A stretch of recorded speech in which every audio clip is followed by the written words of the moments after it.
ವ್ಯಾಪ್ತಿ ಇದೆಯಲ್ಲ ದಕ್ಷಿಣ ಕನ್ನಡ ಈ ಕಡೆಗೆ ಬಂದ್ಬಿಟ್ಟು ಏನಾಗಿದೆ ಸರ್, ಈ ಕೋಆಪರೇಟಿವ್ ಸೆಕ್ಟರ್ ಹಾಳಾಗಕ್ಕೆ ಕಮರ್ಷಿಯಲ್ ಬ್ಯಾಂಕಿಂದು ಒಂದು ಪ್ರಾಬ್ಲಮ್ ಆದರೆ ನಮ್ಮ ನ್ಯೂನತೆಗಳು ಮೊದಲು ನಮ್ಮ ಸರಿ ಮಾಡ್ಕೋಬೇಕು. ನಮ್ಮ ನ್ಯೂನತೆಗಳೇನಿದೆ, ನಮ್ಮ ನ್ಯೂನತೆಗಳೇನು, ಇಲ್ಲಿ ಸಂಸ್ಥೆಗಳಿಗೆ ಸಾಲ ಕೊಡೋದಿಲ್ಲ ಆಗಲಿ, ಸಂಸ್ಥೆಗಳಿಗೆ ಎಂಪ್ಲಾಯ್ಗಳಾಗಲಿ, ಸಂಸ್ಥೆಗೆ ಬರೋ ಬೋರ್ಡ್ ಆಗಲಿ, ಅವರೆಲ್ಲರೂ ಕೂಡ ಏನು ಹೊಂದಿರಬೇಕು, ಸಂಸ್ಥೆ ಬೆಳವಣಿಗೆ ಆಗಬೇಕು, ಆ ಭಾವನೆ ಇರಬೇಕು. ಆ ಭಾವನೆ ಇರಬೇಕು.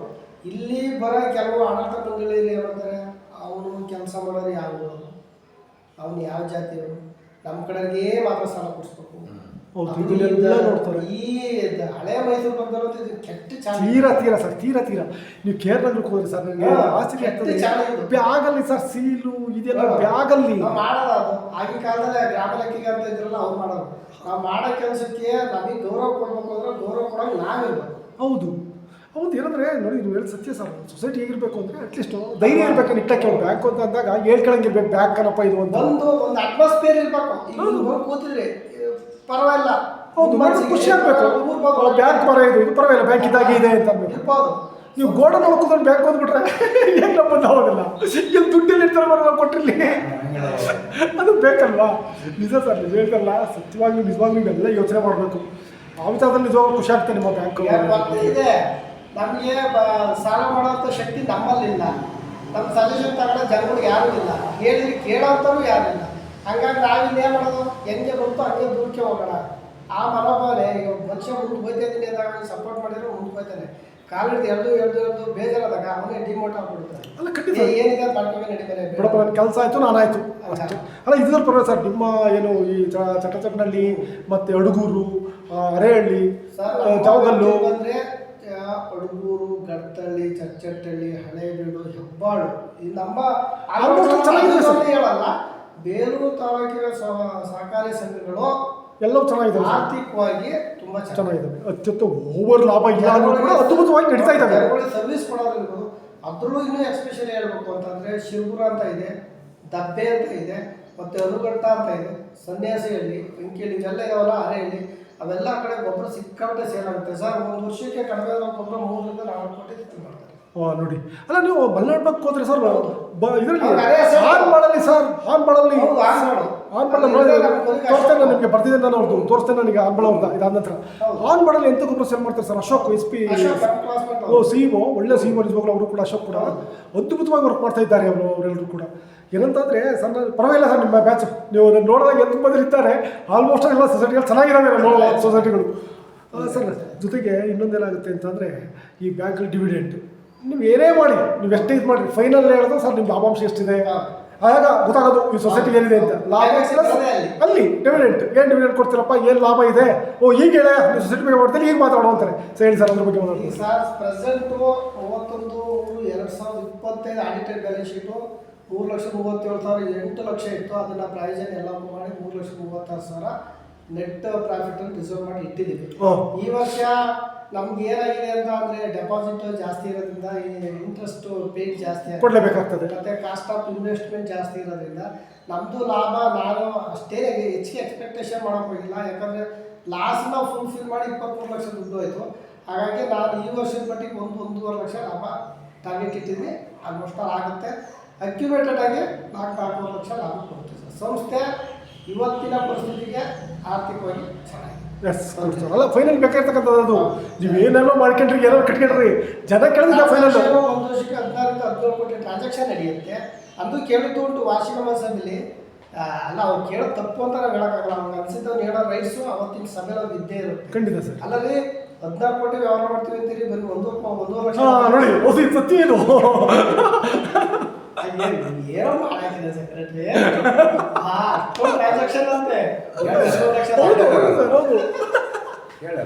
ಬಟ್ ಅವ್ರು ಕೇಳೋದು ತಪ್ಪು ಅಂತ ನಾವು ಹೇಳಕ್ಕಾಗಲ್ಲ. ಅವ್ರ ಸ್ಥಾನದಲ್ಲಿ ಅವ್ರು ವಯಮಂತ ನಾನಿದ್ರೆ ನಾನು ಕೂಡ ಅದನ್ನೇ ಕೇಳೋದು. ಅಲ್ಲಾದ್ರೆ ಎಲ್ಲ ಸರ್ ಅಲ್ಲಿ ಬಂದು ಒಳಗಡೆ ಜ್ಞಾನ ಇರ್ತಾರೆ ಸರ್, ಅದಿರಲ್ಲ. ಅವರು ಈಗ ಹೊರಗಡೆ ಅವ್ರು 1.5 ಕೋಟಿ ವ್ಯವಹಾರ ಮಾಡ್ತಾರೆ ಅಂದರೆ ಅವ್ರಿಗೆ 75-80 ಲಕ್ಷದ ಲಾಭ ತೋರಿಸ್ತಾರೆ ಅವರು ಹೊರಗಡೆ. ಬಟ್ ಸೊಸೈಟಿ ಒಳಗಡೆ ಬಂದಾಗ ಅದು ಆಗಲ್ಲ. ಯಾಕೆ ನಿಮ್ಮಲ್ಲಿ ಬರೋ ಕಡಿಮೆ ಪ್ರಮಾಣದ ಬಡ್ಡಿ ಸರ್. ನಮಗೆ ಬರೋದು ಇನ್ಸೆಂಟಿವ್ಸ್. ಹೌದು, ಸರ್ಕಾರದಿಂದ ಸಿಗಂತ ಬೆನಿಫಿಟ್ ಓನ್ಲಿ ಇನ್ಸೆಂಟಿವ್ಸ್ ಮಾತ್ರ. ಹೌದು.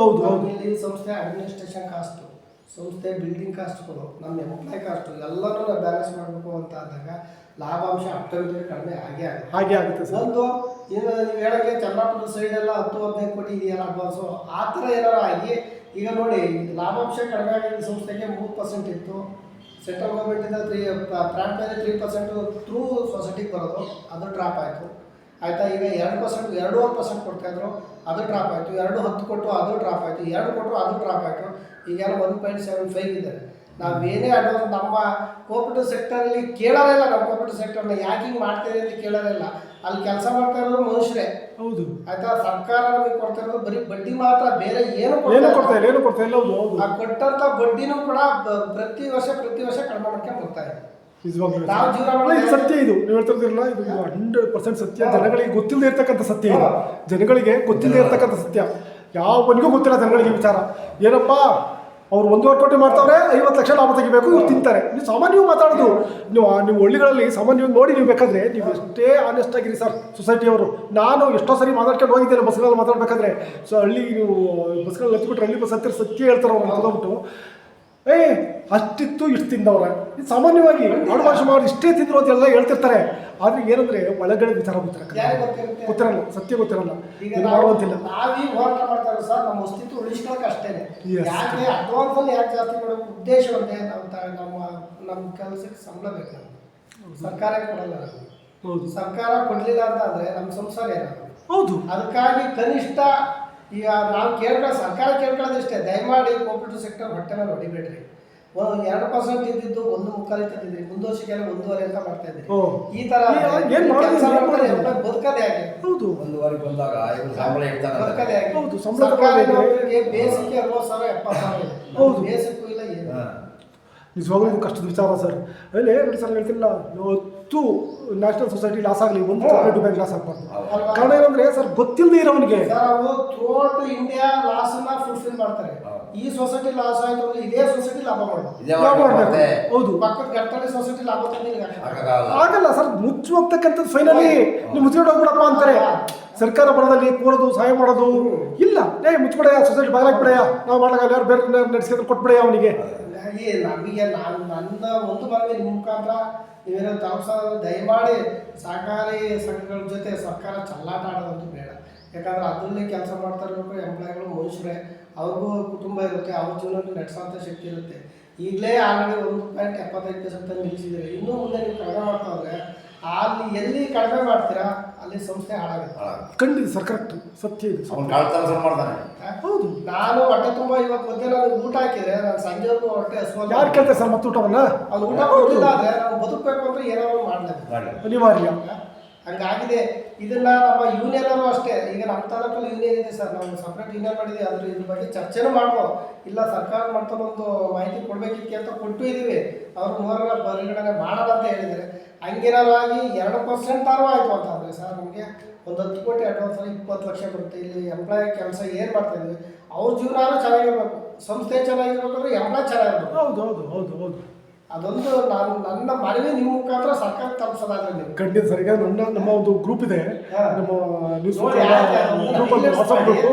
ಇಲ್ಲಿರ್ತಕ್ಕಂಥ ಹಾಸನದಲ್ಲಿರ್ತಕ್ಕಂಥ ಅಷ್ಟು ಶಾಸಕರಿದ್ದಾರೆ, MP ಗಳಿದ್ದಾರೆ. ಅದರಲ್ಲಿ ಎಲ್ರಿಗೂ ಆ ಗ್ರೂಪ್ಗೆ ಹಾಕ್ತಿವೆ ವಿಡಿಯೋ. ಆಲ್ಮೋಸ್ಟ್ ಆಲ್ ಎಲ್ಲರೂ ನೋಡಿರ್ತಾರೆ. ನಾನು ಚೆಕ್ ಮಾಡಿದಾಗ ಗೊತ್ತಾಗ್ತದೆ. ಆಲ್ಮೋಸ್ಟ್ ಎಲ್ಲ ಶಾಸಕರು ನೋಡಿರ್ತಾರೆ, ನಿಮ್ಮ ಶಾಸಕರು ನೋಡಿರ್ತಾರೆ, ಈ MP ನೋಡಿರ್ತಾರೆ. ಸೊ ನೋಡುವ, ಏನಾದರೂ ಅವ್ರಿಗೆ ಕೇಳಿಸುತ್ತಾ ನಂಬರ್. ಅದಕ್ಕೆ ದಪ್ಪ ಚರ್ಮ, ಅವರ ವಿಚಾರ ಬಂದ ಸೂಕ್ಷ್ಮವಾಗಿರುತ್ತೆ ಚರ್ಮ. ಆದರೆ ಅದೇ ಬೇರೆ ವಿಚಾರ ಆದಾಗ ದಪ್ಪ ಚರ್ಮ ಆಗುತ್ತೆ, ಅವರು ಆನೆ ಚರ್ಮ ಆಗುತ್ತೆ. ಅದೇ ಅವರ ವಿಚಾರ ಬಂದಾಗ ಅದು ಇದ್ರಕ್ಕಿಂತಲೂ ಮೀನಿನಕ್ಕಿಂತಲೂ ಸೂಕ್ಷ್ಮವಾಗಿರುತ್ತೆ ಅವ್ರ ಚರ್ಮ. ಏನು ಮಾಡುವಂತಿಲ್ಲ ಸರ್. ಇದು ಏನು ಮಾಡಿ ಎಲ್ಲ ಕಡೆ ಇದೊಂದು ಸಮಸ್ಯೆ ಇದೆ. ಸರ್ಕಾರ ಬೇರೆ ಸೆಕ್ಟರ್ಗೆ ಕೊಡೋದಕ್ಕಿಂತ ಕೋಆಪರೇಟಿವ್ ಸೆಕ್ಟರ್ಗೆ ಕೊಟ್ಟರೆ ಒಂದು ಲಾಭ ಆಗುತ್ತೆ, ಗ್ರಾಮಾಭಿವೃದ್ಧಿ ಆಗುತ್ತೆ. ಗ್ರಾಮಾಭಿವೃದ್ಧಿ ಆಗುತ್ತೆ. ಗ್ರೌಂಡ್ ಲೆವೆಲಲ್ಲಿ ಸರ್ ಅಂಗನವಾಡಿ ಕಾರ್ಯಕರ್ತರು ನಾವು ಗ್ರಾಮ ಪಂಚಾಯತಿ ಬಿಟ್ಟರೆ ಗ್ರೌಂಡ್ ಲೆವೆಲಲ್ಲಿ ಯಾರು ಸಿಗಲ್ಲ ಸರ್. ಜೊತೆಗೆ ಇನ್ನೊಂದು, ಆದರೆ ಅವರಷ್ಟು ಶೋಷಣೆ ಯಾರು ಅನುಭವಿಸ್ತಾ ಇಲ್ಲ ಸರ್. ಕರೆಕ್ಟಾಗಿ ಹೇಳಿದ್ವಿ. ಇವಾಗಲೂ ಗ್ರಾಮ ಪಂಚಾಯತ್ ಸಿಬ್ಬಂದಿ PDO ಹೊರತುಪಡಿಸಿ ಉಳಿದಂಥ ಸಿಬ್ಬಂದಿಗಳು ನರ್ಕವನ್ನು ಅನುಭವಿಸ್ತಾರಲ್ಲ, ಅವ್ರಿಗೂ ಸಂಬಳ ತಗೊಂಡಿದ್ದೀರಲ್ಲ. ಹೌದು. ನಮ್ಮ ಕೋಆಪರೇಟಿವ್ ಸೆಕ್ಟರಲ್ಲೂ ಕೂಡ ನಾವು ಸರಿಯಾಗಿ ಕೆಲಸ ಮಾಡಲಿಲ್ಲ ಅಂದ್ರೆ ನಮಗೂ ಸಂಬಳ ತಗೊಂಡು ಸತ್ಯ. ಯಾಕಂದ್ರೆ ನಾನು ಗ್ರಾಮ ಪಂಚಾಯತಿಯನ್ನು ಇಂಟರ್ವ್ಯೂ ಮಾಡ್ತೇನೆ. ನಾವು ಒಂದು ಗ್ರಾಮ ಪಂಚಾಯತಿಯನ್ನು ಬರ್ತೀವಿ ಪ್ರತಿ ಸಾರಿ. ಅಲ್ಲಿ ಸಿಬ್ಬಂದಿಗಳಿದಾರಲ್ಲ ಸರ್, ಹೇಳ್ತಾರೆ ನಿಜವಾಗ್ಲೂ ಬೇಸರ ಆಗುತ್ತೆ. PDOವನ್ನು ಹೊರತುಪಡಿಸಿ ಉಳಿದಂಥ ಎಲ್ಲ ಸಿಬ್ಬಂದಿಗಳು ಕೂಡ ಕಷ್ಟದಲ್ಲೇ ಇದ್ದಾರೆ. ಅಟೆಂಡರ್ಗಳ ಸ್ಥಿತಿಯನ್ನು ಕೇಳುವಂತೆ ಇಲ್ಲ. ಅಲ್ಲಿ ಏನು ಮಾಡೋದಿಲ್ಲ. ಯಾಕೆ ಕಲಿದ್ರಪ್ಪ? ಏನಾಗುತ್ತೆ ಅಂದ್ರೆ ಸರ್ ನಮ್ಮ ಎಂಪ್ಲಾಯ್ಗಳು ಅಷ್ಟೇ. ಈಗ ಏನಾಗಿದೆ, ನಮ್ಮ ಕೋಆಪರೇಟಿವ್ ಸೆಕ್ಟರ್ ಕೆಲವು ಹೊರತುಂದರಿದ್ದಾರೆ. ಹೊರತುಂಗರು ಪ್ರತಿಭಟನೆ ಬರಲ್ಲ, ಅದು ಸಮಸ್ಯೆ. ಒಂದು. ಇನ್ನೊಂದು, ಈಗ ತೀರಾ ಹಿಂದುಳಿದಿರೋ ಇದ್ದಾರೆ ಅವರು ಬರಲ್ಲ, ಬೇಕಾಗಿಲ್ಲ ಅವರಿಗೆ. ಬೇಕಾಗಿಲ್ಲ. ಮಿಡ್ಲ್ ಕ್ಲಾಸ್ ಮತ್ತೆ ಮಿಡ್ಲ್ ಕ್ಲಾಸ್ ಏನಿದ್ವಿ ಮಾಡಬೇಕು ಅಂತ ಹೋಗ್ತೀವಿ, ಸಪೋರ್ಟ್ ಇಲ್ಲ. ಇದೇ ಸಮಸ್ಯೆ ಆಗುತ್ತೆ ಸರ್. ಸಮಸ್ಯೆ ಆಗ್ತಾ ಇರ್ತಕ್ಕಂಥ ಕೋಆಪರೇಟಿವ್ ಸೆಕ್ಟರ್ಲಿ ಒಂದು ಕಡೆ ತೀರಾ ಬೆಳೆದ್ಬಿಟ್ಟವ್ರೆ, ಹೊಂದಾಣಿಕೆ ಬೇಕಾಗಿಲ್ಲ ಸರ್. ನಾನು ಹೇಳಿದಾಗ ಅವ್ರಿಗೆ ಶಿವಮೊಗ್ಗ, ಉತ್ತರ ಕನ್ನಡ, ಚಿಕ್ಕಮಗಳೂರು, ದಕ್ಷಿಣ ಕನ್ನಡ, ಇವ್ರಿಗೆ ಬೇಗ ಮಡಿಕೇರಿ ಇಷ್ಟು ಜಿಲ್ಲೆಗಳಿಗೆ, 4 ಜಿಲ್ಲೆಗಳಿಗೆ, ಬೆಳಗಾವಿ ಕೂಡ ಚೆನ್ನಾಗಿದೆ, ಇಷ್ಟು ಜಿಲ್ಲೆಗಳಿಗೆ ಬೇಕಾಗಿಲ್ಲ. ಇಲ್ಲಿ ಹಾಸನ ಜಿಲ್ಲೆಯಲ್ಲಿ ತೀರಾ ನೀವು ಒಳೇಶ್ವರ ಹಾಕೊಂಡು ಹುಡುಗಿಬಿಟ್ರೆ ಅಗತ್ಯ ಇಲ್ಲ ಅವರಿಗೆ. ಅವ್ರು ಮುಚ್ಕೊಳ್ಳೋ ಬಾಗಿಲ ಸ್ಥಿತಿಯಲ್ಲ, ಅವರೇ ಜಸ್ಟ್ ಕ್ಲೋಸ್ ಮಾಡಬೇಕಷ್ಟೇ. ಅದಲ್ಲ ಇಲ್ಲಿ ಹುಡುಗರಷ್ಟು ನೀವು ಬೇಲೂರು ತಾಲೂಕು, ನಮ್ಮ ಸಂಕೇಶ್ವರ, ಚನ್ನರಾಯಪಟ್ಟಣ ಈ ಕಡೆ ಅವರು. ಚನ್ನರಾಯಪಟ್ಟಣ ಚೆನ್ನಾಗಿದೆ, ಸೊ ಇದ್ರ ಬರಬೇಕು, ಅವರು ಸಿಬ್ಬಂದಿ ಬರಬೇಕಾಗುತ್ತೆ. ಆದರೆ ಇಲ್ಲಿ ಏನಾಗುತ್ತೆ, ನಿಮ್ಮನ್ನು ಬಿಟ್ಟರೆ ನೋಡೋರಿಲ್ಲ. ಇದು ಸಮಸ್ಯೆ ಸರ್. ಇವೆಲ್ಲವೂ ಕೂಡ ಇನ್ನೊಂದು ಏನಂದರೆ ನೋಡಿ, ನೀವು ರಾಜಕೀಯ ನೇರ ನೆಂಟಿದೆ, ನೀವು ನನ್ನ ತಪ್ಪಿಸೋದಲ್ಲ, ನಿಮಗೆ ನೇರ ನೆಂಟಿರುತ್ತೆ ರಾಜಕಾರಣದಲ್ಲಿ. ಮಿನಿಸ್ಟ್ರಿಗೂ ನಿಮಗೆ ನೆಂಟಿರುತ್ತೆ ಸರ್, ಕೋಆಪರೇಟಿವ್ ಸೆಕ್ಟರ್ ಅವ್ರಿಗೆ. ಮನಸ್ಸು ಮಾಡಿದರೆ ನಿಮ್ಮ ಡೈರೆಕ್ಟರ್ಸು ನಿಮ್ಮ ಬ್ಯಾಂಕ್ ಗೊತ್ತಿರ್ತಾ ಇಲ್ಲ, ಟೋಟಲ್ ಎಷ್ಟೋ ಜನ ಜಿಲ್ಲಾ ಪಂಚಾಯತ್ ಮೆಂಬರ್ ಅಧ್ಯಕ್ಷ ಆಗಿರ್ತಾರೆ ಸರ್. ನೇರವಾಗಿ ಮಿನಿಸ್ಟರ್ ಮಾತಾಡ್ಬೋದು. ಒಬ್ಬ ಜಿಲ್ಲಾ ಪಂಚಾಯತಿ ಅಧ್ಯಕ್ಷ ಆಗಿದ್ದವರು ನಾನು ಇಂಟರ್ವ್ಯೂ ಮಾಡಿದ್ದೇನೆ, ಲಕ್ಷ್ಮಣ್ ಅವರು ದುದ್ದ. ಜಿಲ್ಲಾ ಪಂಚಾಯತ್ ಅಧ್ಯಕ್ಷ ಆಗಿದ್ದವರು, ಅವರು ಜಿಲ್ಲಾ ಪಂಚಾಯತ್ ಮೆಂಬರ್ ಆಗಿದ್ದವರು. ಅವರೆಲ್ಲರೂ ರಾಜಕಾರಣದ ಜೊತೆ ಒಳ್ಳೆಯ ಸಂಬಂಧ ಇದೆ ಅವರಿಗೆ, ನೇರವಾಗಿ ಮಂತ್ರಿಗಳ ಜೊತೆ ಮಾತಾಡ್ತಾರೆ. ಅಂಥವ್ರೆಲ್ಲರೂ ಕೂಡ ಮನಸ್ಸು ಮಾಡಿದರೆ ದೊಡ್ಡ ವಿಚಾರ. ಬಟ್ ಅವ್ರೇನಂದರೆ ನನ್ನ ಹತ್ರ ದುಡ್ಡಿದೆ ಬರೀ ಲಾರಿ ಆಗ್ತಾರೆ ಕೆಡಿಸಿ ಸಿಗೋ ಬಗ್ಗೆ ಅದಾಗಿರೋದು. ಅವ್ರ ಒಳ್ಳೆ ದುಡ್ಡಿದೆ, ಒಳ್ಳೆ ಬಿಸ್ನೆಸ್ ಮಾಡ್ತಾರೆ. ಅವ್ರಿಗೇನು ಬೇಕು, ವೈನ್ಸ್ ಇದೆ, ಮಿಲ್ ಇದೆ, ಎಲ್ಲವೂ ಇದೆ, ಅವ್ರು ಬದುಕ್ತಾರೆ. ಹೌದು, ತುಂಬ ಚೆನ್ನಾಗಿದ್ದಾರೆ. ಅಲ್ಲ ದುಡ್ಡ ಲಕ್ಷ್ಮಣ ಅವ್ರಿಗೇನು ಕೋಟಿ ಲೆಕ್ಕಕ್ಕಿಲ್ಲ ಅನ್ನೋ ಥರ ಇದ್ದಾರೆ. ಅವ್ರಿಗೆ ಯಾಕೆ ತಲೆ ಕೆಡಿಸಿದ್ದಾರೆ ಸಿ ಒ ಬಗ್ಗೆ? ಇದು ಸರ್ ಸಮಸ್ಯೆ. ಏನು ಮಾಡೋಂತಿಲ್ಲ ಸರ್. ನಾನು ಬಿಟ್ಟಿರ್ತಕ್ಕಂಥ ವಿಚಾರ ನೀವು ಹೇಳಬೇಕು ಅಂದ್ಕೊಂಡಿದ್ದು, ನಾನು ಕೇಳದೇ ಇರೋ ವಿಚಾರ ಇದ್ದರೆ ಹೇಳಿ ಸರ್. ನಂದು ಹೇಳಿದ್ದು, ಸಂಸ್ಥೆಯಲ್ಲಿ ಕೆಲಸ ಮಾಡ್ತಂಥ ನೌಕರರು ಚೆನ್ನಾಗಿರ್ಬೇಕು ಅಂದರೆ ಸರ್ಕಾರ ಸವಲತ್ತುಗಳನ್ನ ಕೊಡಬೇಕು. ಖಂಡಿತ ಸರ್, ಇದಕ್ಕೆ ನಮ್ಮ ಇದ್ದೇ ಇದೆ. ಸವಲತ್ತು ಕೊಡಿ, ನಿಮ್ಮ ಕೆಲಸ ತಗೊಳ್ಳಿ. ನಾವು ಬೇಡ ಅನ್ನಲ್ಲ. ರಾತ್ರಿ 8 ಗಂಟೆ ಆಗಲಿ ಕಮರ್ಷಿಯಲ್ ಬೇಕಾದ್ರೆ ಏನು ಕೆಲಸ ಮಾಡ್ತಾರೋ ಅದು 10 ನಾವು ಕೆಲಸ ಮಾಡ್ತೀವಿ. ಆದರೆ ನಮಗೆ ತೃಪ್ತಿ ಪಡೋಷ್ಟು ಕೊಡಿ ಅಂತ ನಾವು ಕೇಳೋಕ್ಕಲ್ಲ. ಹೌದು ಸರ್, ನಾವು ಹೇಳ್ತಿಲ್ಲ ಅದನ್ನ. ಇಲ್ಲಪ್ಪ ಇವ್ರು ಕಾರ್ ನೋಡ್ಯಾಡಕ್ಕೆ ಕೊಡಿ ಅಂತ ಕೇಳಲ್ಲ. ನಮ್ಮ ಶ್ರಮಕ್ಕೆ ತಕ್ಕ ಪ್ರತಿಫಲ ಕೊಡಿ ಅಷ್ಟೇ. ಇಲ್ಲಿ ಕೂತ್ಕೊಂಡು ಯೋಚನೆ ಮಾಡೋಕ್ಕಾಗಬಾರ್ದು ಸರ್. ನಾನು ಪ್ರತಿ ಸರಿ ಎಲ್ಲ ಬ್ಯಾಂಕಲ್ಲಿ ಹೇಳ್ತಾನೆ, ಈ ಚೇರಲ್ಲಿ ಕೂತ್ಕೊಂಡು ಯೋಚನೆ ಮಾಡೋಕ್ಕಾಗಬಾರ್ದು. ಭದ್ರತೆ ಕೊಡಿ ಅಷ್ಟೇ. ನಮಗೂ ಭದ್ರತೆ ಕೊಡಿ.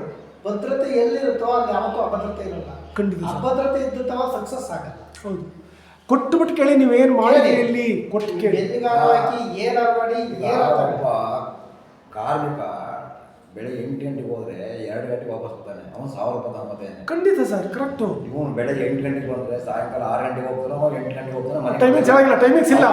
ಅವನಿಗೆ ಕೊಟ್ಟು 500 ರೂಪಾಯಿ ನೋಡಿ ಎಂತ ಒಂದು ದುರದೃಷ್ಟ ಅಲ್ಲ.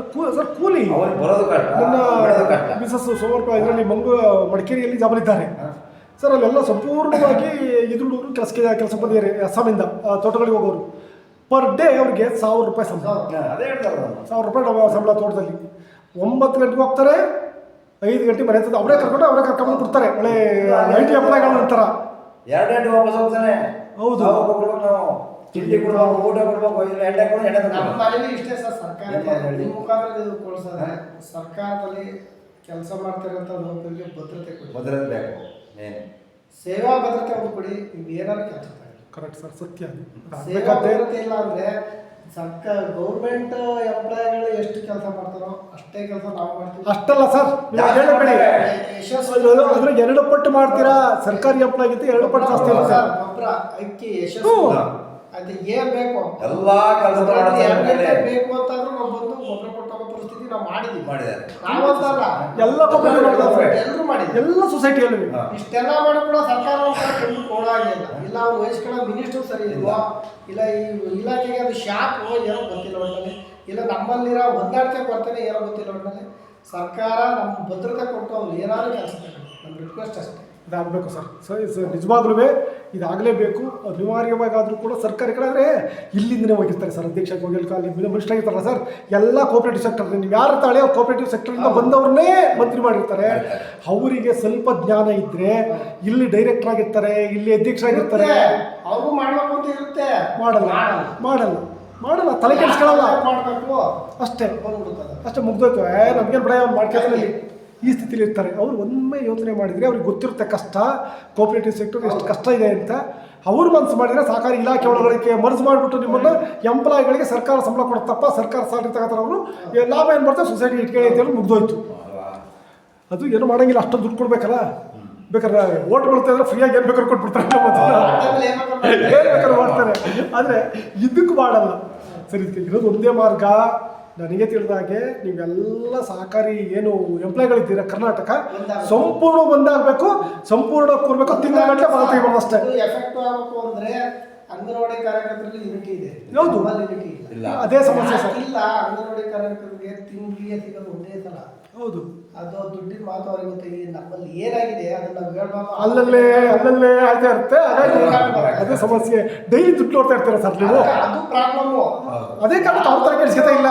ಯಾವತ್ತು ತಿಂಗಳಿಗೆ ಒಂದ್ಸಲ ಅವ್ರಿಗೆ ಕ್ಯಾಶ್ ಅಂತ ನೋಡ್ತಾನೋ, ಸಂಬಳ ಅಂತ ನೋಡ್ತಾನೋ, ಅವತ್ತು ಎಲ್ಲ ರೆಡಿ. ಕಷ್ಟ ಗೊತ್ತಾಗುತ್ತೆ ಆಗ. ಪ್ರತಿದಿನ ಯಾರು ನೋಡ್ತಾನೆ, ನನ್ನೂ ಸೇರಿಸ್ಕೊಂಡಕ್ಕೆ ಮನಸ್ಸು ಮಾಡ್ತಾರೆ. ಬರಲ್ಲ. ಹೋಗ್ಬರ ಎಲ್ಲೋಗಿ ಅಲ್ಲಿ ಯಾರು ಕೂತ್ಕೋತಾರೆ, ಎಸ್ಕೊಂಡು ಕೂತ್ಕೋಬೇಕು, ಅಲ್ಲೋಗಿ ಯಾರು ಕೂತ್ಕೋತಾರೆ. ಸ್ಟ್ರೈಕ್ ಮಾಡ್ದು ಪಾಪ ಇದ್ದಿದ್ದು ಏನು ಮಾಡ್ತಾ ಇದ್ರೆ ಏನೋ ಅನ್ಫಾರ್ಚುನೇಟ್ ಬೆಳಿಗ್ಗೆ ಹೊತ್ತಿಗೆ ಬೇರೆ ಆಗೋದು. ನಿಮ್ಮ ಅದೃಷ್ಟ ಸರಿ ಇಲ್ಲ ಸರ್. ಹಾಗಾದ್ರೆ 2 ಸರಿ ಹೋಗಿದ್ರೆ 3 ಸರಿ ಟ್ರೈ ಮಾಡಿ. ನಾನು ಹೇಳಿದೆ ಎಲ್ಲರೂ ಒಂದಾಗಿ ಹೋದ್ರೆ ಆಗ್ತದೆ ಸರ್, ದೊಡ್ಡ ವಿಚಾರ ಅಲ್ಲ. ಒಂದಾಗಿ ಹೋಗ್ಬೇಕು, ಏನು ಮಾಡುವಂತಿಲ್ಲ. ಎಷ್ಟು ಸರ್ ನಿಮ್ಮ ಹತ್ರ ನಾನು ಹೇಳ್ತಿಲ್ಲ, ಇನ್ನೂ ಕೆಲವು ಕಾಂಟ್ರಾಕ್ಟ್ ಬೇಸಿಸ್ ವರ್ಕ್ ಇದೆ ಸರ್ಕಾರದಲ್ಲಿ. ಇದರಲ್ಲಿ ಅದರಲ್ಲೂ ಗೌರ್ಮೆಂಟ್ ಹಾಸ್ಪಿಟಲ್ ಸರ್, ಹಾಸ್ಪಿಟಲ್ ಡಿಪಾರ್ಟ್ಮೆಂಟ್ಗೆ ಹೋಗ್ಬೇಕು. ಪಾಪ ಅವರು ರಿಟೈರ್ಡ್ ಆಗಿ ಬಂದಿದ್ದಾರೆ, 25,000 30,000. ನಿವೃತ್ತಿ ಆದರೆ 10 ರೂಪಾಯಿ ಕೊಡಲ್ಲ ಅವ್ರಿಗೆ. ಔಟ್ಸೋರ್ಸ್. ಅವ್ರ ಜೀವನ ಯತ್ನೆ ಮಾಡಿ ಸರ್. ಪೆನ್ಷನ್ ಇಲ್ಲ. 2007 ಇಂದ ಯಾವುದೇ ಎಂಪ್ಲಾಯ್ಗೆ ಪೆನ್ಷನ್ ಇಲ್ಲ. ಈಗ ಪೆನ್ಷನ್ ಇಲ್ಲ. 2007ರಿಂದ ಅವ್ರು ಯಾರಿಗೂ ಪೆನ್ಷನ್ ಇಲ್ಲ. ಸರ್ ನಿಜವಾಗ್ಲೂ ಇದು ಎಷ್ಟು ಇದು ಅಂತ ಅಂದರೆ ಪೆನ್ಷನ್ ಎಷ್ಟು ಮುಖ್ಯ ಅಂದರೆ ಸರ್, ನನ್ನ ತಂದೆ ಸೆಂಟ್ರಲ್ ಗೌರ್ಮೆಂಟ್ ಎಂಪ್ಲಾಯಿ, ಅವರು ಎಕ್ಸ್ಪೈರ್ ಆಗಿದ್ದಾರೆ. ನನ್ನ ಒಬ್ಬರೇ ಇದ್ದಾರೆ, ಬರಲ್ಲ, ಕರೆದ್ರು ಬರಲ್ಲ ನಮ್ಮ ಜೊತೆ. ಒಬ್ಬರು ಸಿಂಗಲ್ ಆಗಿದ್ದಾರೆ, 70-75 ವರ್ಷದ ಮೇಲಾಗಿದೆ, ಸಿಂಗಲ್ ಆಗಿದ್ದಾರೆ. 25,000-26,000 ರೂಪಾಯಿ ಸ್ಯಾಲರಿ ಬರ್ತಾ ಇದೆ ಅವ್ರಿಗೆ, ಪೆನ್ಷನ್ ಬರ್ತಾ ಇದೆ. ಆಶ್ಚರ್ಯ ಆಗುತ್ತೆ ನೋಡಿ. ಅವ್ರಿಗೆ ಆರ್ಥಿಕವಾಗಿ ಮೇಲೆ ಡಿಪೆಂಡ್ ಆಗಬೇಕಾಗಿಲ್ಲ. ನಿಜವಾಗ್ಲೂ ಅವಶ್ಯಕತೆ ಇಲ್ಲ. ಅವ್ರಿಗೆ ಏನು ಬೇಕಾದ್ರೂ ಮಾಡ್ಕೋತಾರೆ, ನಾವ್ಯಾರು ಅವ್ರನ್ನ ಕೇಳಲ್ಲ. ಇದು ಪೆನ್ಷನ್ ಇದೆಯಲ್ಲ ಸರ್, ನಿಜವಾಗ್ಲೂ ಆ ಟೈಮಲ್ಲಿ ಕೆಲಸ ಮಾಡ್ಲಿಕ್ಕಾಗಲ್ಲ. ಆಶೆಕಿರಣ ಅದನ್ನು ನೀವು ಕೊಡಲಿಲ್ಲ ಅಂತ ಅಂದರೆ, ಈಗ ಕೆಲವರು ದೊಡ್ಡ ದೊಡ್ಡ ಹುದ್ದೆಯಲ್ಲಿ ಸಮಥಿಂಗ್ ತಗೊಂಡು ಮಾಡಿ ಇಟ್ಕೊಂಡಿದ್ದವ್ರಿಗೆ ಹೌದು ಅವ್ರನ್ನ ಕಿತ್ಕೊಂಡಿರ್ತಾರೆ, ಅವ್ರನ್ನ ಮೂಕಿರ್ತಾರೆ. ಆಗ್ಬೋದು ಬಿಡಿ, 10 ಕೋಟಿ ಕೊಡಿರಲ್ಲ ನಾವು ಆ ಮಕ್ಕಳು ಕಿತ್ಕೊಂಡು ಏನಾದ್ರು ಮಾಡ್ಕೊಂಡಿರ್ತೇವೆ. ಹೌದು, ಅವನು ಭಾರಿ ಕಷ್ಟ ಆಗುತ್ತೆ. ಇನ್ನು ಲೈಫ್ ಇಂಡಿಪೆಂಡೆಂಟ್ ಡಿಪೆಂಡ್ ಆಗಿರ್ತಾನೆ. ಹೌದು, ಮ್ಯಾಕ್ಸಿಮಮ್ ಫಿನ್ಷನ್ ಎಲ್ಲ ಇದೆಯಲ್ಲ ಸರ್, ಇದೆಲ್ಲ ಮಾಡಿರೋದು ನಿಜವಾಗ. ಆಕ್ಚುಲಿ ನಾವು ಆರ್ಥಿಕವಾಗಿ ಕಷ್ಟದಲ್ಲಿದ್ವಿ, ನಮ್ಮ ದೇಶ ಕಷ್ಟದಲ್ಲಿತ್ತು. ಫಿನ್ಷನ್ ಕೊಡ್ತಾ ಇದ್ರಾಗ ಎಂಪ್ಲಾಯಿಗಳಿಗೆ. ಈಗ ಆರ್ಥಿಕವಾಗಿ ಚೆನ್ನಾಗಿದ್ದೀವಿ ನಾವು, ಅದು ಫಿನ್ಷನ್ ಕೊಡ್ತಾ ಇಲ್ಲ. ಓಕೆ ಸರ್, ಏನು ಮಾಡುವಂತಿಲ್ಲ. ಎಲ್ಲವೂ ಕೂಡ ನಮ್ಮ ರಾಜಕಾರಣಿಗಳ ಕೃಪಾ ಕಟಾಕ್ಷ ಅಷ್ಟೇ. ಅಷ್ಟೇ ಅವ್ರು ಕೊಟ್ಟಾಗ ಅದೇ ಕೂತ್ಕೊಂಡು ಕೂಗ್ತಾ ಇದ್ರೆ ನೀವು ನರಿ ಕೂಗು ಗಿರಿ ಮುಟ್ತಾ ಆಗುತ್ತೆ ಅಷ್ಟೇ. ಅದೇನು ಮಾಡುವಂತಿಲ್ಲ. ಅದು ಒಂದಾದ್ರೆ ಕಷ್ಟ ಅಲ್ಲ. ನೀವೆಲ್ಲ ಇಡೀ ಕರ್ನಾಟಕದಲ್ಲಿರ್ತಕ್ಕಂಥ ಎಲ್ಲ ಸೊಸೈಟಿ ಒಂದಾಗಿ, ಎಲ್ಲ ಕೋಆಪರೇಟಿವ್ ಎಂಪ್ಲಾಯೀಸ್ ಒಂದಾಗಿ, ಎಲ್ಲ ಫ್ಯಾಕ್ಟರ್ಸ್ ಒಂದಾಗಿ 2 ತಿಂಗಳು ಕ್ಲೋಸ್ ಮಾಡ್ಬೋದು ಸರ್. 2 ತಿಂಗಳು ಬೇಡ ಸರ್, ನೀವು 1 ತಿಂಗಳು ಬೇಡ, 15 ದಿವಸ ನಿಲ್ಲಿಸಿ, ಸ್ಟಾರ್ಟ್ ಆಗುತ್ತೆ. ಸರಿ ಕರೆಕ್ಟಾಗಿ ಕೈ ಕೊಟ್ಬಿಟ್ರೆ 15 ದಿವಸ 15 ಡೇಸ್ ಸಾಲ ಕೊಡಬೇಕು, ಮುಂಗಾರು ಟೈಮು ಗೊಬ್ಬರ ಕೊಡ್ಬೇಕು, ಕೈ ಕೊಡಿ. ಅವತ್ತು ಗೊತ್ತಾಗುತ್ತೆ ಸರ್ಕಾರಕ್ಕೆ ನಿಮ್ಮ ಬೆಲೆ ಏನು ಅಷ್ಟೇ. ನೀವು ಹೋಗಿ ಯಾವುದೋ ಬೇಕಾಗದೆ ಈಗ ಹೋಗ್ಬಿಟ್ಟು ಕುತ್ಕೊಂಡ್ರೆ ಯಾವನು ಕೆಳಗೆ ಬರಕ್ಲೆ ಹೋಗಬಾರೆ ಹಾಕ್ತಾರೆ ಈಗ ಅನ್ಕೋತಾರೆ. ಅದಕ್ಕೆ ಜನರಿಗೆ ಆ ಸೈಡಲ್ಲಿ ಯಾರು ಬರಲ್ಲ, ಹೊರತುಂಬಿದೆ ಅಷ್ಟೇ. ಈ ಸೈಡಲ್ಲಿ 100ಕ್ಕೆ ಒಂದು 30 ಭಾಗ ಚೆನ್ನಾಗಿದ್ದಾರೆ, ಅವರು ಬರಲ್ಲ. ಇನ್ನು 70 ಭಾಗ ಏನಿದೆ ಅವ್ರು ಹೋರಾಟ ಮಾಡ್ತಾರೆ, ಅವ್ರಿಗೆ ಸಪೋರ್ಟ್ ಮಾಡೋದಿಲ್ಲ. ಆ ಕೂಗು ಸರ್ಕಾರ ಕೇಳಿಸಲ್ಲ ಅಷ್ಟೇ ಆಗಿರೋದು. ನಿಮ್ಗೆ ಹೊಂದಾಣಿಕೆ ಸಮಸ್ಯೆ ಸರ್. ಇದು ಮಾಡುವಂತಿಲ್ಲ, ನೋಡೋಣ ಮುಂದೆ ಆಗ್ಬೋದು, ಆಶಕ್ಕೆಲ್ಲ ಇರಲಿ ಸರ್, ನೋಡೋಣ. ನಾವು ಖಂಡಿತವಾಗ್ಲೂ ಈ ಸರಿ ನಮ್ಮ ಪತ್ರಿಕೆಯಲ್ಲೂ ಬರಿತಾನೆ ಇದನ್ನು. ನೆಕ್ಸ್ಟ್ ನಾವು ಇದುವರೆಗೆ ಬರ್ತಿರಲಿಲ್ಲ, ಈ ಥರ ತಿಳಿದಿರಲಿಲ್ಲ. ಫಸ್ಟ್ ಟೈಮ್ ವಿಚಾರವನ್ನು ಮಾತಾಡಿದ್ವಿ ನಾವು. ಈ ಸರಿ ಖಂಡಿತವಾಗ್ಲೂ ಬರೀತಾರೆ, ಯಾಕಂದ್ರೆ ನೇರವಾಗಿ ನನ್ನ ಪತ್ರಿಕೆ ಯಾರು ನಮ್ಮ MP ನಮ್ಮ ಚಂದಾರ್ ಇದ್ದಾರೆ ಅವ್ರಿಗೂ ಹೋಗ್ತದೆ, MLA ಎಲ್ಲರಿಗೂ ಹೋಗ್ತದೆ. ಎಲ್ಲರೂ ಕೂಡ ಸಬ್ಸ್ಕ್ರಿಪ್ಷನ್ ಅಂತ ಹೇಳಿದ್ದಾರೆ ನಮ್ಮ ಪತ್ರಿಕೆಯನ್ನು.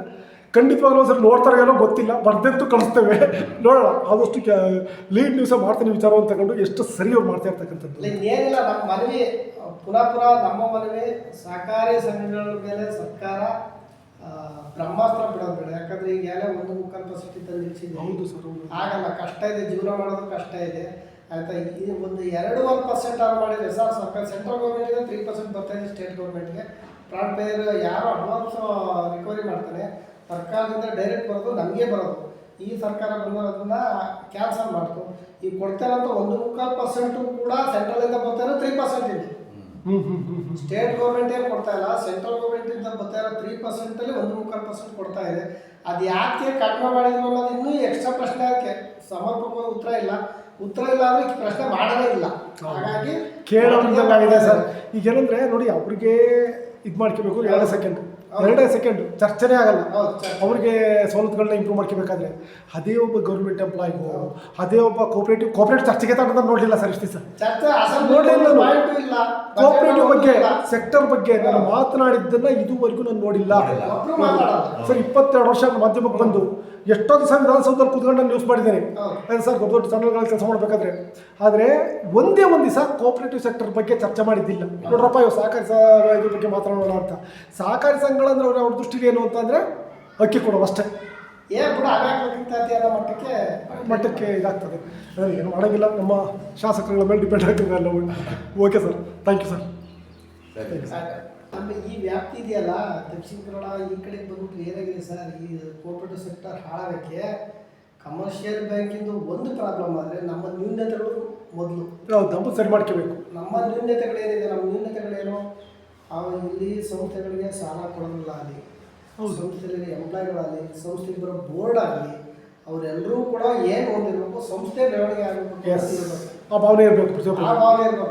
ಇಲ್ಲಿ ಬರೋ ಕೆಲವು ಆಡಳಿತ ಮಂಡಳಿಯಲ್ಲಿ ಏನ್ಮಾಡ್ತಾರೆ, ಅವನು ಕೆಲಸ ಮಾಡೋರು ಯಾವ ಅವನು ಯಾವ ಜಾತಿಯವರು, ನಮ್ಮ ಕಡೆಗೆ ಮಾತ್ರ ಸಾಲ ಕೊಡಿಸ್ಬೇಕು. ಈ ಹಳೆ ಮೈಸೂರು ಬಂದಿರೋದು ಇದು ಕೆಟ್ಟ ತೀರಾ ಸರ್, ತೀರಾ ನೀವು ಕೇರಳಕ್ಕೆ ಹೋದ್ರೆ ಸರ್, ನನಗೆ ಆಶ್ಚರ್ಯ ಆಗ್ತದೆ. ಬ್ಯಾಗಲ್ಲಿ ಸರ್ ಸೀಲು ಇದೆಲ್ಲ ಬ್ಯಾಗಲ್ಲಿ ಮಾಡೋದು. ಅದು ಆಗಿನ ಕಾಲದಲ್ಲಿ ಗ್ರಾಮ ಲೆಕ್ಕಿಗೆ ಅಂತ ಇದ್ರಲ್ಲ, ಅವ್ರು ಮಾಡೋದು. ನಾವು ಮಾಡೋ ಕೆಲಸಕ್ಕೆ ನಮಗೆ ಗೌರವ ಕೊಡ್ಬೇಕು ಅಂದ್ರೆ ಗೌರವ ಕೊಡೋದು ನಾವಿರ್ಬೇಕು. ಹೌದು ಏನಂದ್ರೆ ನೋಡಿ, ನೀವು ಹೇಳಿ ಸತ್ಯ ಸರ್. ಸೊಸೈಟಿ ಹೇಗಿರ್ಬೇಕು ಅಂದ್ರೆ ಅಟ್ಲೀಸ್ಟ್ ಧೈರ್ಯ ಇರ್ಬೇಕು. ಇಟ್ಟಕ್ಕೆ ಬ್ಯಾಂಕ್ ಅಂತ ಅಂದಾಗ ಹೇಳ್ಕೊಳಂಗಿರ್ಬೇಕು, ಬ್ಯಾಂಕ್ ಕಣಪ್ಪ ಇದು ಅಂತ ಒಂದು ಅಟ್ಮಾಸ್ಫಿಯರ್ ಇರ್ಬೇಕು. ಕೂತಿದ್ರೆ ಪರವಾಗಿಲ್ಲ, ಹೌದು, ಖುಷಿ ಆಗ್ಬೇಕು. ಬ್ಯಾಂಕ್ ಮರ ಇದು ಪರವಾಗಿಲ್ಲ, ಬ್ಯಾಂಕ್ ಇದ್ದಾಗೆ ಇದೆ ಅಂತ ಅನ್ಬೇಕು. ನೀವು ಗೋಡನ್ ನೋಡ್ಕೊಂಡು ಬ್ಯಾಂಕ್ ಹೋಗ್ಬಿಟ್ರೆ ಹೆಂಗ ಬಂದ ಹೋಗಲ್ಲ, ಇಲ್ಲಿ ದುಡ್ಡಲ್ಲಿ ಇರ್ತಾರೆ ಬರೋ ಕೊಟ್ಟಿರ್ಲಿ, ಅದು ಬೇಕಲ್ವಾ? ನಿಜ ಸರ್, ನೀವು ಹೇಳ್ತಲ್ಲ, ನಿಜವಾಗ್ಲೂ ಇವೆಲ್ಲ ಯೋಚನೆ ಮಾಡಬೇಕು. ಆ ವಿಚಾರದಲ್ಲಿ ನಿಜವಾಗ್ಲೂ ಖುಷಿ ಆಗ್ತದೆ. ನಿಮ್ಮ ಬ್ಯಾಂಕ್ ಇದೆ, ನಮಗೆ ಸಾಲ ಮಾಡೋಂಥ ಶಕ್ತಿ ನಮ್ಮಲ್ಲಿಲ್ಲ, ನಮ್ಮ ಸಜೆಷನ್ ತಗೊಳ್ಳೋ ಜನಗಳು ಯಾರೂ ಇಲ್ಲ, ಹೇಳಿದ್ರೆ ಕೇಳೋಂಥವ್ರು ಯಾರೂ ಇಲ್ಲ. ಹಂಗಾಗಿ ನಾವಿಲ್ಲಿ ಏನು ಮಾಡೋದು, ಹೆಂಗೆ ಬಂತು ಹಂಗೆ ದೂರಕ್ಕೆ ಹೋಗೋಣ. ಆ ಮನೋಭಾವನೆ ಈಗ ಮನುಷ್ಯ ಮುಂದೆ ಹೋಗ್ತಾಯಿದ್ದೀನಿ ಅಂದಾಗ ಸಪೋರ್ಟ್ ಮಾಡಿದ್ರೆ ಮುಂದೆ ಹೋಗ್ತಾನೆ. ಕಾಲಿಡ್ದು ಎಳ್ದು ಬೇಜಾರಾದಾಗ ಅವನೇ ಡಿಮೋಟ್ ಆಗ್ಬಿಡುತ್ತೆ. ಏನಿದೆ ಮಾಡ್ಕೊಂಡು ನಡೀತಾರೆ, ಬಿಡಪ್ಪ ನನ್ನ ಕೆಲಸ ಆಯಿತು, ನಾನಾಯಿತು ಅಷ್ಟೇ. ಅಲ್ಲ, ಇದ್ರ ಪರವಾಗಿಲ್ಲ ಸರ್. ನಿಮ್ಮ ಏನು ಈ ಚಟ್ಟಚಟ್ಟನಹಳ್ಳಿ ಮತ್ತು ಅಡುಗೂರು, ಅರೇಹಳ್ಳಿ, ಜಾವಗಲ್ಲು ಅಂದರೆ ಅಡುಗೂರು, ಗಡ್ತಳ್ಳಿ, ಚಟ್ಟಹಳ್ಳಿ, ಹಳೇಬೀಡು, ಹೆಬ್ಬಾಳು, ಇದು ನಮ್ಮ ಹೇಳಲ್ಲ, ಬೇಲೂರು ತಾಲೂಕಿನ ಸಹಕಾರಿ ಸಂಘಗಳು ಎಲ್ಲವೂ ಚೆನ್ನಾಗಿದೆ. ಆರ್ಥಿಕವಾಗಿ ತುಂಬಾ ಚೆನ್ನಾಗಿದ್ದಾವೆ. ಅತ್ಯಂತ ಓವರ್ ಲಾಭ ಇಲ್ಲ ಕೂಡ ಅದ್ಭುತವಾಗಿ ನಡೀತಾ ಇದ್ದಾವೆ. ಸರ್ವಿಸ್ ಕೊಡೋದಿರ್ಬೋದು. ಅದ್ರಲ್ಲೂ ಇನ್ನೂ ಎಕ್ಸ್ಪೆಷಲಿ ಹೇಳ್ಬೇಕು ಅಂತಂದ್ರೆ ಶಿರ್ಪುರ ಅಂತ ಇದೆ, ದಬ್ಬೆ ಅಂತ ಇದೆ, ಮತ್ತೆ ಅನುಗಟ್ಟ ಅಂತ ಇದೆ, ಸನ್ಯಾಸಿಹಳ್ಳಿ, ವೆಂಕಿಹಳ್ಳಿ, ಇವೆಲ್ಲ ಇದಾವಲ್ಲ, ಅರೆಹಳ್ಳಿ, ಅವೆಲ್ಲ ಕಡೆ ಗೊಬ್ಬರ ಸಿಕ್ಕಾಪಟ್ಟೆ ಸೇಲ್ ಆಗುತ್ತೆ ಸರ್. ಒಂದು ವರ್ಷಕ್ಕೆ ಕಡಿಮೆ ಗೊಬ್ಬರ 3 ರಿಂದ 4 ಕೋಟಿ ಸೇಲ್ ಮಾಡ್ತಾರೆ. ನೋಡಿ, ಅಲ್ಲ ನೀವು ಮಲೆನಾಡು ಪಕ್ಕ ಹೋದ್ರೆ ಸರ್, ಇದರಲ್ಲಿ ಹಾನ್ಬಾಳಲ್ಲಿ ಸರ್, ಹಾನ್ಬಾಳಲ್ಲಿ ತೋರಿಸ್ತೇನೆ ನಿಮಗೆ, ಬರ್ತಿದ್ದೇನೆ ನಾನು, ಅವ್ರದ್ದು ತೋರಿಸ್ತೇನೆ ನನಗೆ. ಹಾನ್ಬಾಳ ಅವ್ರದ್ದು ಇದಾದ ನಂತರ ಹಾನ್ಬಾಳಲ್ಲಿ ಎಂತ ಗೊಬ್ಬರ ಸೇಲ್ ಮಾಡ್ತಾರೆ ಸರ್. ಅಶೋಕ್ SP CEO, ಒಳ್ಳೆ CEO ನಿಜವಾಗ್ಲೂ. ಅವರು ಕೂಡ ಅಶೋಕ್ ಕೂಡ ಅದ್ಭುತವಾಗಿ ವರ್ಕ್ ಮಾಡ್ತಾ ಇದ್ದಾರೆ. ಅವರೆಲ್ಲರೂ ಕೂಡ ಏನಂತಂದರೆ ಸರ್, ಪರವಾಗಿಲ್ಲ ಸರ್, ನಿಮ್ಮ ಬ್ಯಾಚ್ ನೀವು ನೋಡಿದಾಗ ಎಂತ ಮಂದಿ ಇರ್ತಾರೆ. ಆಲ್ಮೋಸ್ಟ್ ಎಲ್ಲ ಸೊಸೈಟಿಗಳು ಚೆನ್ನಾಗಿದ್ದಾವೆ ನಮ್ಮ ಸೊಸೈಟಿಗಳು ಸರ್. ಜೊತೆಗೆ ಇನ್ನೊಂದೇನಾಗುತ್ತೆ ಅಂತಂದರೆ, ಈ ಬ್ಯಾಂಕಲ್ಲಿ ಡಿವಿಡೆಂಟ್ ನೀವು ಏನೇ ಮಾಡಿ, ನೀವು ಎಷ್ಟೇ ಇದು ಮಾಡಿ, ಫೈನಲ್ ಹೇಳೋದು ಸರ್ ನಿಮ್ಮ ಲಾಭಾಂಶ ಎಷ್ಟಿದೆ ಆಗ ಗೊತ್ತಾಗೋದು ಈ ಸೊಸೈಟಿ ಏನಿದೆ ಅಂತ. ಲಾಭ ಅಲ್ಲಿ ಡಿವಿಡೆಂಟ್, ಏನು ಡಿವಿಡೆಂಟ್ ಕೊಡ್ತೀರಪ್ಪ, ಏನು ಲಾಭ ಇದೆ, ಈಗ ಹೇಳ ನೀವು ಸೊಸೈಟಿ ಬಗ್ಗೆ ಮಾಡ್ತೀನಿ, ಈಗ ಮಾತಾಡೋ ಅಂತಾರೆ. ಸರ್ ಹೇಳಿ ಸರ್, ಅದ್ರ ಬಗ್ಗೆ ಮಾತಾಡ್ತೀನಿ sir. Present 31/2025 audited balance sheet 3,37,000, 8 lakh ಇತ್ತು. ಅದನ್ನು ಪ್ರಾವಿಷನ್ ಎಲ್ಲ ಮಾಡಿ 3,36,000 ನೆಟ್ ಪ್ರಾಫಿಟ್ ಅಂತ ರಿಸರ್ವ್ ಮಾಡಿ ಇಟ್ಟಿದ್ದೀವಿ. ಈ ವರ್ಷ ನಮ್ಗೆ ಏನಾಗಿದೆ ಅಂತ ಅಂದರೆ, ಡೆಪಾಸಿಟ್ ಜಾಸ್ತಿ ಇರೋದ್ರಿಂದ ಇಂಟ್ರೆಸ್ಟ್ ಪೇಡ್ ಜಾಸ್ತಿ ಕೊಡಲೇಬೇಕಾಗ್ತದೆ, ಮತ್ತು ಕಾಸ್ಟ್ ಆಫ್ ಇನ್ವೆಸ್ಟ್ಮೆಂಟ್ ಜಾಸ್ತಿ ಇರೋದ್ರಿಂದ ನಮ್ಮದು ಲಾಭ ನಾನು ಅಷ್ಟೇ ಹೆಚ್ಚಿಗೆ ಎಕ್ಸ್ಪೆಕ್ಟೇಷನ್ ಮಾಡೋಕೆ ಹೋಗಿಲ್ಲ. ಯಾಕಂದರೆ ಲಾಸ್ನ ಫುಲ್ಫಿಲ್ ಮಾಡಿ 23 ಲಕ್ಷ ದುಡ್ಡು ಆಯಿತು. ಹಾಗಾಗಿ ನಾನು ಈ ವರ್ಷದ ಮಟ್ಟಿಗೆ 1-1.5 ಲಕ್ಷ ಲಾಭ ಟಾರ್ಗೆಟ್ ಇಟ್ಟಿದ್ದೀನಿ. ಆಲ್ಮೋಸ್ಟ್ ಆಗುತ್ತೆ. ಅಕ್ಯುಮೇಟೆಡ್ ಆಗಿ 4-4 ಲಕ್ಷ ಲಾಭ ಕೊಡ್ತೀವಿ ಸರ್. ಸಂಸ್ಥೆ ಇವತ್ತಿನ ಪರಿಸ್ಥಿತಿಗೆ ಆರ್ಥಿಕವಾಗಿ ಚೆನ್ನಾಗಿದೆ. Yes sir. ಅಲ್ಲ ಫೈನಲ್ ಬೇಕಾಗಿರ್ತಕ್ಕಂಥದ್ದು ಅದು. ನೀವು ಏನೆಲ್ಲೋ ಮಾಡ್ಕೊಂಡ್ರಿ ಏನೋ ಕಟ್ಕೊಂಡ್ರಿ, ಜನ ಕೇಳಿದ್ರೆ ಫೈನಲ್. ಒಂದು ವರ್ಷಕ್ಕೆ 16 ಕೋಟಿ ಟ್ರಾನ್ಸಾಕ್ಷನ್ ನಡೆಯುತ್ತೆ. ಅದು ಕೇಳಿದ್ದು ಉಂಟು ವಾರ್ಷಿಕ ಮಹೋತ್ಸವದಲ್ಲಿ. ಅಲ್ಲ ಅವ್ರು ಕೇಳೋದು ತಪ್ಪು ಅಂತ ನಾವು ಹೇಳೋಕ್ಕಾಗಲ್ಲ. ಅವ್ರಿಗೆ ಅನ್ಸಿದ್ದವ್ರು ಹೇಳೋ ರೈಟ್ಸು ಅವತ್ತಿನ ಸಭೆಯಲ್ಲಿ ಅವ್ರು ಇದ್ದೇ ಇರುತ್ತೆ. ಖಂಡಿತ ಸರ್. ಅಲ್ಲಲ್ಲಿ 16 ಕೋಟಿ ವ್ಯವಹಾರ ಮಾಡ್ತೀವಿ ಅಂತೀರಿ, ಬರೀ 1.5 ಲಕ್ಷ. ನೋಡಿ ಹೊಸ ಸತ್ಯ ಇದು. ಏನೋ ಮಾಡಾಕಿದೆ ಸೆಕ್ರೆಟರಿ. ಅಷ್ಟೊಂದು ಟ್ರಾನ್ಸಾಕ್ಷನ್ ಅಂತೆ. ಹೌದು. ಬಟ್ ಅವ್ರು ಕೇಳೋದು ತಪ್ಪು ಅಂತ ನಾವು ಹೇಳಕ್ಕಾಗಲ್ಲ. ಅವ್ರ ಸ್ಥಾನದಲ್ಲೇ ಅವ್ರು ವಯಮಂತ ನಾನಿದ್ರೆ ನಾನು ಕೂಡ ಅದನ್ನೇ ಕೇಳೋದು. ಅಲ್ಲಾದ್ರೆ ಎಲ್ಲ ಸರ್ ಅಲ್ಲಿ ಬಂದು ಒಳಗಡೆ ಜ್ಞಾನ ಇರ್ತಾರೆ ಸರ್, ಅದಿರಲ್ಲ. ಅವರು ಈಗ ಹೊರಗಡೆ ಅವ್ರು 1.5 ಕೋಟಿ ವ್ಯವಹಾರ ಮಾಡ್ತಾರೆ ಅಂದರೆ ಅವ್ರಿಗೆ 75-80 ಲಕ್ಷದ ಲಾಭ ತೋರಿಸ್ತಾರೆ ಅವರು ಹೊರಗಡೆ. ಬಟ್ ಸೊಸೈಟಿ ಒಳಗಡೆ ಬಂದಾಗ ಅದು ಆಗಲ್ಲ. ಯಾಕೆ ನಿಮ್ಮಲ್ಲಿ ಬರೋ ಕಡಿಮೆ ಪ್ರಮಾಣದ ಬಡ್ಡಿ ಸರ್ ನಮಗೆ ಬರೋದು ಇನ್ಸೆಂಟಿವ್ಸ್. ಹೌದು. ಸರ್ಕಾರದಿಂದ ಸಿಗಂತ ಬೆನಿಫಿಟ್ ಓನ್ಲಿ ಇನ್ಸೆಂಟಿವ್ಸ್ ಮಾತ್ರ. ಹೌದು ಹೌದು ಹೌದು. ಇಲ್ಲಿ ಸಂಸ್ಥೆ ಅಡ್ಮಿನಿಸ್ಟ್ರೇಷನ್ ಕಾಸ್ಟ್, ಸಂಸ್ಥೆ ಬಿಲ್ಡಿಂಗ್ ಕಾಸ್ಟ್ಗಳು, ನಮ್ಮ ಎಂಪ್ಲಾಯ್ ಕಾಸ್ಟ್ ಎಲ್ಲರೂ ನಾವು ಬ್ಯಾಲೆನ್ಸ್ ಮಾಡಬೇಕು ಅಂತ ಆದಾಗ ಲಾಭಾಂಶ ಆಟೋಮೆಟಿಕ್ ಕಡಿಮೆ ಹಾಗೆ ಆಗುತ್ತೆ ಸರ್. ಒಂದು ಇನ್ನು ನೀವು ಹೇಳೋಕ್ಕೆ ಚನ್ನಪಟ್ಟಣ ಸೈಡ್ ಎಲ್ಲ 10-15 ಕೋಟಿ ಇದೆಯಲ್ಲ ಅಡ್ವಾನ್ಸು, ಆ ಥರ ಏನಾರು ಆಗಿ ಈಗ ನೋಡಿ ಲಾಭಾಂಶ ಕಡಿಮೆ ಆಗಿದ್ದ ಸಂಸ್ಥೆಗೆ 3% ಇತ್ತು. ಸೆಂಟ್ರಲ್ ಗೌರ್ಮೆಂಟಿಂದ 3% ಥ್ರೂ ಸೊಸೈಟಿಗೆ ಬರೋದು, ಅದು ಡ್ರಾಪ್ ಆಯಿತು. ಆಯಿತಾ. ಈಗ 2%, 2.5% ಕೊಡ್ತಾಯಿದ್ರು, ಅದು ಡ್ರಾಪ್ ಆಯಿತು. 2.10 ಕೊಟ್ಟು ಅದು ಡ್ರಾಪ್ ಆಯಿತು. 2 ಕೊಟ್ಟರು ಅದು ಡ್ರಾಪ್ ಆಯಿತು. ಈಗ 1.75 ಇದ್ದಾರೆ. ನಾವೇನೇ ಅಡ್ವಾನ್ಸ್ ನಮ್ಮ ಕೋಆಪರೇಟಿವ್ ಸೆಕ್ಟರಲ್ಲಿ ಕೇಳೋದೇ ಇಲ್ಲ. ನಮ್ಮ ಕೋಆಪರೇಟಿವ್ ಸೆಕ್ಟರ್ನ ಯಾಕೆ ಹಿಂಗೆ ಮಾಡ್ತೀರಿ ಅಂತ ಕೇಳೋದೇ ಇಲ್ಲ. ಅಲ್ಲಿ ಕೆಲಸ ಮಾಡ್ತಾ ಇರೋದು ಮನುಷ್ಯರೇ. ಹೌದು. ಆಯ್ತಾ. ಸರ್ಕಾರ ನಮಗೆ ಕೊಡ್ತಾ ಇರೋದು ಬರೀ ಬಡ್ಡಿ ಮಾತ್ರ, ಬೇರೆ ಏನು ಕೊಡ್ತಾ ಇಲ್ಲ. ಹೌದು. ಆ ಕೊಟ್ಟಂತ ಬಡ್ಡಿನೂ ಕೂಡ ಪ್ರತಿ ವರ್ಷ ಕಡಿಮೆ ಮಾಡ್ಕೊಂಡು ಬರ್ತಾ ಇದೆ. ನಾವು ಜೀವನ ಸತ್ಯ ಇದು ನೀವು ಹೇಳ್ತಿರ್ತಿರಲ್ಲ, ಇದು 100% ಸತ್ಯ. ಜನಗಳಿಗೆ ಗೊತ್ತಿಲ್ಲದೆ ಇರ್ತಕ್ಕಂಥ ಸತ್ಯ ಇದು. ಜನಗಳಿಗೆ ಗೊತ್ತಿಲ್ಲದೆ ಇರ್ತಕ್ಕಂಥ ಸತ್ಯ. ಯಾವನಿಗೂ ಗೊತ್ತಿಲ್ಲ ಜನಗಳಿಗೆ ವಿಚಾರ. ಏನಪ್ಪ ಅವ್ರು 1.5 ಕೋಟಿ ಮಾಡ್ತಾವ್ರೆ, 50 ಲಕ್ಷ ಲಾಭ ತೆಗಿಬೇಕು, ಇವ್ರು ತಿಂತಾರೆ. ನೀವು ಸಾಮಾನ್ಯವಾಗಿ ಮಾತಾಡೋದು. ನೀವು ಹಳ್ಳಿಗಳಲ್ಲಿ ಸಾಮಾನ್ಯವಾಗಿ ನೋಡಿ, ನೀವು ಬೇಕಾದ್ರೆ ನೀವು ಎಷ್ಟೇ ಆನೆಸ್ಟ್ ಆಗಿರಿ ಸರ್ ಸೊಸೈಟಿಯವರು. ನಾನು ಎಷ್ಟೋ ಸರಿ ಮಾತಾಡ್ಕೊಂಡು ಹೋಗಿದ್ದೇನೆ ಬಸ್ಗಳಲ್ಲಿ ಮಾತಾಡ್ಬೇಕಾದ್ರೆ. ಸೊ ಹಳ್ಳಿ ನೀವು ಬಸ್ಗಳಲ್ಲಿ ಹತ್ಬಿಟ್ರೆ ಹಳ್ಳಿ ಬಸ್ ಹತ್ತಿರ ಸತ್ಯ ಹೇಳ್ತಾರೆ ಅವ್ರು ಅಂದ್ಬಿಟ್ಟು, ಅಷ್ಟಿತ್ತು ಇಷ್ಟು ತಿಂದವ್ರೆ. ಇದು ಸಾಮಾನ್ಯವಾಗಿ ಆಡುಭಾಷೆ ಮಾಡಿ ಇಷ್ಟೇ ತಿಂದ್ರು ಅಂತ ಎಲ್ಲ ಹೇಳ್ತಿರ್ತಾರೆ. ಆದ್ರೆ ಏನಂದ್ರೆ ಒಳಗಡೆ ವಿಚಾರ ಗೊತ್ತಿರಲ್ಲ, ಸತ್ಯ ಗೊತ್ತಿರಲ್ಲ, ಮಾಡುವಂತಿಲ್ಲ. ನಾವೀಗ ಹೋರಾಟ ಮಾಡ್ತಾರೆ ಸರ್, ನಮ್ಮ ಅಸ್ತಿತ್ವ ಉಳಿಸ್ಕೊಳಕ್ಕೆ ಅಷ್ಟೇನೆ. ಯಾಕೆ ಅಡ್ವಾನ್ಸ್ ಅಲ್ಲಿ ಯಾಕೆ ಜಾಸ್ತಿ ಮಾಡೋ ಉದ್ದೇಶ ಒಂದೇ, ನಮ್ಮ ಕೆಲಸಕ್ಕೆ ಸಂಬಳ ಬೇಕು. ನಮ್ಗೆ ಸರ್ಕಾರ ಕೊಡಲ್ಲ. ಸರ್ಕಾರ ಕೊಡ್ಲಿಲ್ಲ ಅಂತ ಅಂದ್ರೆ ನಮ್ಮ ಸಂಸಾರ ಏನಾಗುತ್ತೆ. ಹೌದು. ಅದಕ್ಕಾಗಿ ಕನಿಷ್ಠ ಈಗ ನಾವು ಸರ್ಕಾರ ಕೇಳ್ಕೊಳ್ಳೋದಿಷ್ಟೇ, ದಯಮಾಡಿ ಕೋಆಪರೇಟಿವ್ ಸೆಕ್ಟರ್ ಹೊಟ್ಟೆ ಮೇಲೆ ಹೊಡಿಬೇಡ್ರಿ. 2% ಇದ್ದಿದ್ದು 1.25 ತಂದಿದ್ರಿ, ಮುಂದೆ ವರ್ಷಕ್ಕೆಲ್ಲ 1.5 ಅಂತ ಮಾಡ್ತಾ ಇದ್ರಿ. ಈ ತರ ಬದುಕದೇ ಆಗಿ. ಹೌದು. 1.5 ಬಂದಾಗ ಬದುಕದೇ ಆಗಿ. ಸರ್ಕಾರಿ ನೌಕರಿಗೆ ಬೇಸಿಕ್ 60,000 70,000 ಇದೆ. ಹೌದು. ಬೇಸಿಕ್ ಇಲ್ಲ ಏನು. ನಿಜವಾಗ್ಲೂ ಇದು ಕಷ್ಟದ ವಿಚಾರ ಸರ್. ಅಲ್ಲಿ ನೋಡಿ ಸರ್ ಹೇಳ್ತಿಲ್ಲ, 10 ನ್ಯಾಷನಲ್ ಸೊಸೈಟಿ ಲಾಸ್ ಆಗಲಿ, 1 ಕೋಆಪರೇಟಿವ್ ಬ್ಯಾಂಕ್ ಲಾಸ್ ಆಗಬಾರ್ದು. ಕಾರಣ ಏನಂದ್ರೆ ಸರ್ ಗೊತ್ತಿಲ್ಲದೆ ಇರೋನಿಗೆ ಥ್ರೂಔಟ್ ಇಂಡಿಯಾ ಲಾಸ್ ಅನ್ನ ಫುಲ್ಫಿಲ್ ಮಾಡ್ತಾರೆ. ಈ ಸೊಸೈಟಿ ಲಾಸ್ ಆಯ್ತು ಅಂದ್ರೆ ಇದೇ ಸೊಸೈಟಿ ಲಾಭ ಮಾಡಬೇಕು. ಹೌದು. ಪಕ್ಕದ ಗಟ್ಟಡಿ ಸೊಸೈಟಿ ಲಾಭ ತಂದಿಲ್ಲ ಆಗಲ್ಲ ಸರ್. ಮುಚ್ಚಿ ಹೋಗ್ತಕ್ಕಂಥದ್ದು ಫೈನಲಿ ನೀವು ಮುಚ್ಚಿಕೊಂಡು ಹೋಗ್ಬಿಡಪ್ಪ ಅಂತಾರೆ. ಸರ್ಕಾರ ಬರೋದಲ್ಲಿ ಕೂರೋದು ಸಹಾಯ ಮಾಡೋದು ಇಲ್ಲ. ಮುಚ್ಚಿಬಿಡಯ್ಯ, ಸೊಸೈಟಿ ಬಾಗಿಲಾಗ್ಬಿಡಯ್ಯ, ನಾವು ಮಾಡಾಗಲ್ಲ, ಯಾರು ಬೇರೆ ನಡೆಸಿದ್ರೆ ಕೊಟ್ಬಿಡಯ್ಯ ಅವನಿಗೆ. ಹಾಗಾಗಿ ನಮಗೆ ನನ್ನ ಒಂದು ಮನವಿ ನಿಮ್ಮ ಮುಖಾಂತರ ನೀವೇನೋ ದಯಮಾಡಿ ಸಹಕಾರಿ ಸಂಘಗಳ ಜೊತೆ ಸರ್ಕಾರ ಚಲ್ಲಾಟ ಆಡೋದಂತೂ ಬೇಡ. ಯಾಕಂದ್ರೆ ಅದರಲ್ಲಿ ಕೆಲಸ ಮಾಡ್ತಾ ಇರಬೇಕು ಎಂಪ್ಲಾಯ್ಗಳು ಮನುಷ್ಯರೇ, ಅವ್ರಿಗೂ ಕುಟುಂಬ ಇರುತ್ತೆ, ಅವ್ರ ಜೀವನದಲ್ಲಿ ನಡೆಸೋಂಥ ಶಕ್ತಿ ಇರುತ್ತೆ.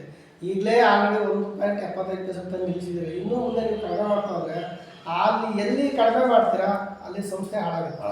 ಖಂಡಿತ ಸರ್, ಕರೆಕ್ಟ್, ಸತ್ಯ ಇದು. ಹೌದು. ನಾನು ಹೊಟ್ಟೆ ತುಂಬ ಇವತ್ತು ಮಧ್ಯೆ ನಾನು ಊಟ ಹಾಕಿದ್ರೆ ನಾನು ಸಂಜೆವರೆಗೂ ಹೊಟ್ಟೆ ಹಸುವಲ್ಲ. ಯಾರು ಕೇಳ್ತಾರೆ ಸರ್ ಮತ್ತೆ ಊಟವನ್ನ? ಅದು ಊಟ ಕೊಟ್ಟಿಲ್ಲ ಅಂದ್ರೆ ನಾವು ಬದುಕಬೇಕು ಅಂದ್ರೆ ಏನಾದ್ರು ಮಾಡಲೇಬೇಕು, ಅನಿವಾರ್ಯ. ಹಂಗಾಗಿದೆ. ಇದನ್ನ ನಮ್ಮ ಯೂನಿಯನ್ ಅಷ್ಟೇ. ಈಗ ನಮ್ಮ ತಾಲೂಕಲ್ಲಿ ಯೂನಿಯನ್ ಇದೆ ಸರ್, ನಾವು ಸಪ್ರೇಟ್ ಯೂನಿಯನ್ ಮಾಡಿದ್ವಿ. ಇದ್ರ ಬಗ್ಗೆ ಚರ್ಚೆನೂ ಮಾಡ್ಬೋದು. ಇಲ್ಲ ಸರ್ಕಾರ ಮಾಡ್ತಾ ಒಂದು ಮಾಹಿತಿ ಕೊಡ್ಬೇಕಿಕ್ಕೆ ಅಂತ ಕೊಟ್ಟು ಇದೀವಿ. ಅವ್ರು 3ರ ಪರಿಗಣನೆ ಮಾಡೋಣ ಅಂತ ಹೇಳಿದ್ದಾರೆ. ಹಂಗೇನಾರು ಆಗಿ 2% ಆಯಿತು ಅಂತ ಅಂದರೆ ಸರ್ ನಮಗೆ ಒಂದು 10 ಕೋಟಿ ಅಡ್ವಾನ್ಸ್ 20 ಲಕ್ಷ ಬರುತ್ತೆ. ಇಲ್ಲಿ ಎಂಪ್ಲಾಯ್ ಕೆಲಸ ಏನು ಮಾಡ್ತಾ ಇದ್ವಿ, ಅವ್ರ ಜೀವನ ಚೆನ್ನಾಗಿರ್ಬೇಕು, ಸಂಸ್ಥೆ ಚೆನ್ನಾಗಿರ್ಬೇಕಂದ್ರೆ ಎಂಪ್ಲಾಯ್ ಚೆನ್ನಾಗಿರ್ಬೇಕು. ಹೌದು ಹೌದು ಹೌದು ಹೌದು.